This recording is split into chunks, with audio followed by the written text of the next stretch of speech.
بسم اللہ الرحمن الرحیم۔ معزز سامعین، السلام علیکم ورحمۃ اللہ وبرکاتہ۔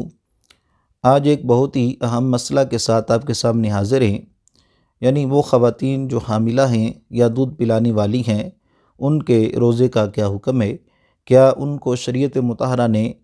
مجبوری کے طور پر روزہ کو چھوڑنے کی اجازت عطا فرمائی ہے، یا ان کو ہر حال میں روزہ رکھنا یہ لازم ہے؟ تو اس کا جواب یہ ہے کہ حاملہ خواتین یا وہ خواتین جو اپنے بچوں کو دودھ پلاتی ہیں، اگر ان کو روزہ رکھنے سے اپنی جان یا اپنے بچے کی جان کو مشقت میں ڈالنا یا خطرے میں ڈالنے کا اندیشہ ہو، یا ایسی ناقابل برداشت مشقت میں پڑ جانے کا اندیشہ ہو جس کو بیان نہیں کیا جا سکتا، تو ایسی جو خواتین ہیں ان کے لیے روزے کو چھوڑنا اس کی شریعت مطہرہ نے اجازت عطا فرمائی ہے، یعنی کہ وہ بعد میں اس کی قضا کریں گی۔ آقا کریم علیہ السلام آپ کا فرمان عالی شان آپ کو سناتا ہوں، جو سنن ترمذی کے اندر موجود ہے، جس سے اس مسئلہ کی وضاحت ہو جائے گی۔ آقا کریم علیہ السلام آپ نے ارشاد فرمایا کہ رب تعالیٰ نے مسافر سے اس کی روزے اور نماز کے ایک حصے کو اٹھا لیا ہے، اور اسی طرح دودھ پلانے والی اور حاملہ جو خواتین ہیں ان سے روزے کو اٹھا لیا ہے، یعنی وقتی طور پر ان کو روزہ نہ رکھنے کی اجازت ہے، بعد میں وہ اس کی قضا کریں گی۔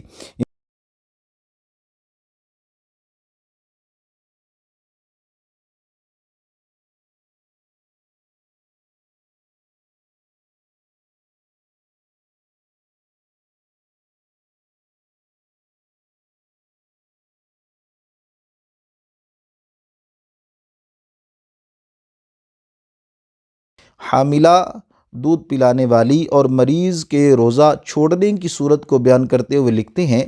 ان صورتوں میں غالب گمان کی قید ہے، محض وہم نہ کافی ہے۔ اور غالب گمان کی 3 صورتیں ہیں: اس کی ظاہر نشانی پائی جاتی ہو، یا اس شخص کا ذاتی تجربہ ہو،